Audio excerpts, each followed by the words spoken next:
কতটা নির্মমতা হলে এমন হতে পারে, আর কতটা নির্মমতা হলে একটা বয়স্ক মানুষকে হাত পা বেঁধে পানিতে ফেলে মেরে ফেলতে পারে, আর কতটা মাথায় টেনশন থাকলে একটা বয়স্ক লোক আরেকটি বয়স্ক লোকের মরা দেহ উপরে নিয়ে যায়।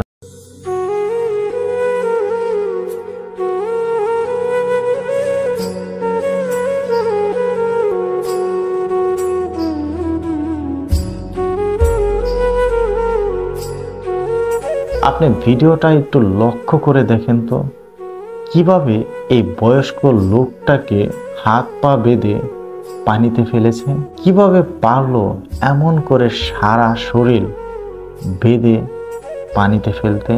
একটু চোখের দিকে তাকান, তার চোখটাও কিন্তু বাঁধা। অনেক বয়স হয়ে গিয়েছিল লোকটার। আল্লাহর কয়দিনই বাঁচায় রাখতো তাকে। আমি জানি না কি কারণে এই লোকটাকে এইভাবে মারা হয়েছে। যেই মারক, যেই কারণেই মারক, যে মারলো তাকেও তো একদিন মরতে হবে। মরার পর সে কি করবে, সে কি জবাব দিবে, সে এই কারণটা কি দেখাবে, তার কি একটু চিন্তা হয় না? কখনো যদি এমন চিন্তা মাথার মধ্যে আসতো মানুষের, এমন ভয়ঙ্কর কাজগুলো মানুষ আর করতো না।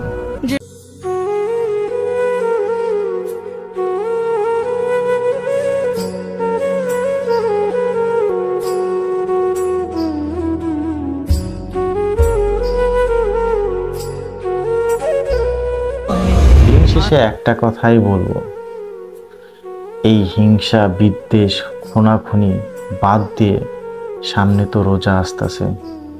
আমরা আল্লাহর কাছে মাপ চাই, আমাদের পাপের ভুল স্বীকার করি।